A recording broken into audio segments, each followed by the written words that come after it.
ഒരു സമയത്ത് ഇന്ത്യയുടെ ഭാവി എന്ന് എല്ലാവരും കരുതിയിരുന്ന വ്യക്തിയായിരുന്നു മൈക്കൽ സുസൈരാജ്.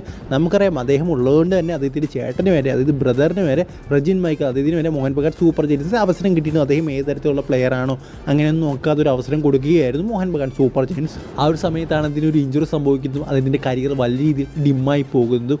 അത് കഴിഞ്ഞിട്ട് ഇതിന് ഒഡീഷ എഫ് സിയിൽ അവസരം കിട്ടുന്നു. ഒഡീഷ എഫ് സിയിൽ അവസരം കിട്ടിയപ്പോഴും അതിന് ഇഞ്ചുറി നല്ല രീതിയിൽ വേട്ടയാടിയിരുന്നു. അതിന് കാലിനൊക്കെ ആ ഒരു സമയത്തും ഇഞ്ചുറി ഉണ്ടായിരുന്നു. പിന്നെ അദ്ദേഹത്തിന് ആ ഒരു സമയത്ത് മനസ്സിലായിരുന്നു എന്ന് പറഞ്ഞിരുന്നു, അതായത് റൊബേർട്ടോ സിസ്റ്റത്തിൽ തനിക്ക് സ്ഥാനമില്ല എന്നുള്ള കാര്യം. പിന്നെ എടുത്ത് പറയേണ്ട കാര്യം എന്ന് പറയുന്നത്, ഇപ്പം ട്രാൻസ്ഫർ വിൻഡോ തുറന്ന സമയത്ത് അതിന് 2 ISL ക്ലബ്ബുകളിൽ നിന്ന് ഓഫർ ഉണ്ടായിരുന്നു. പക്ഷേ ആ ഒരു ഓഫർ കൊടുക്കുന്ന സമയത്ത് അവർ പറഞ്ഞൊരു കാര്യം എന്ന് പറയുന്നത്, ഞങ്ങളുടെ ട്രയൽസിലൂടെ ഒന്ന് പങ്കെടുക്കണം, ആ ഒരു ട്രയൽസിലെ പെർഫോമൻസ് കണ്ടാൽ മാത്രമേ ഞങ്ങൾക്ക് ടീമിലേക്ക് എടുക്കാൻ സാധിക്കുകയുള്ളൂ എന്ന് ആ ഒരു ക്ലബ്ബുകൾ പറഞ്ഞിരുന്നു അദ്ദേഹത്തോട്. അപ്പോൾ സുസൈരാജ് പറഞ്ഞൊരു കാര്യം എന്ന് പറയുന്നത്, തൻ്റെ കരിയറിൻ്റെ ഇത്രയും നല്ലൊരു സമയത്തേക്കുമ്പോൾ താൻ ട്രയൽസ് എടുക്കാൻ പോവുക എന്ന് പറയുന്നത് അത് ശരിയായിട്ടുള്ള കാര്യമാണെന്ന് എനിക്ക് തോന്നിയില്ല. അതുകൊണ്ട് തന്നെ താൻ ഐ ലീഗ് ചൂസ് ചെയ്തു.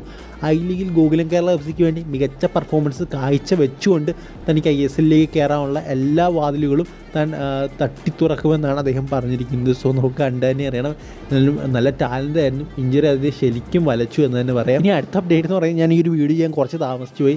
എന്നാലും കറണ്ട് സംഭവങ്ങളൊന്നും ഇല്ലായിരുന്നു. അതുകൊണ്ട് തന്നെ കുറച്ച് ലേറ്റായെങ്കിലും ചെയ്യാമെന്ന് വിചാരിച്ചു. അത് ലാൽത്തൻ മാവിയ എന്ന് പറയുന്ന ഐസ്വാൾ എഫ് സിയുടെ പ്ലെയറിനെ നമ്മുടെ കേരള ബ്ലാസ്റ്റേഴ്സ് സ്വന്തമാക്കിയിരിക്കുകയാണ്. വളരെ മികച്ചൊരു പ്ലെയറാണ്. നമ്മുടെ ലെഫ്റ്റ് വിങ്ങിലേക്ക് മറ്റൊരു താരം കൂടി. എന്തായാലും നമ്മുടെ റൈറ്റ് സൈഡ് ഇപ്പോൾ ഭയങ്കര വീക്കാണ്. അവിടെയാണ് നമ്മൾ എന്താ പറയുക കുറച്ച് ബൂസ്റ്റ് ആക്കേണ്ടത്. റൈറ്റ് വിങ്ങിൽ അറ്റാക്കിംഗ് സൈഡ് നോക്കുകയാണെങ്കിൽ താരങ്ങളുടെ കുറവ് നമുക്ക് കാണാൻ സാധിക്കുന്നുണ്ട്. സോ റൈറ്റ് വിങ്ങിലാണ് ഇനി ശ്രദ്ധ കൂടുതൽ കൊടുക്കേണ്ടത്. എന്തായാലും ലാൽത്തൻ മാവിയ നല്ല ക്വാളിറ്റി പ്ലെയറാണ്. അതിൻ്റെ സെറ്റ് പീസസൊക്കെ വേറെ ലെവലാണ്. നല്ല സ്പീഡുള്ള പ്ലെയറാണ്. പിന്നെ നമുക്കറിയാം ഐസ്വാൾ എഫ് സി നല്ല നല്ല ഫോറിനേഴ്സിനെ വെച്ച് കളിക്കുന്നൊരു ക്ലബ്ബല്ല. കൂടുതൽ ഇന്ത്യൻ പ്ലേയേഴ്സിന് പ്രാധാന്യം കൊടുക്കുന്ന ക്ലബ്ബാണ്.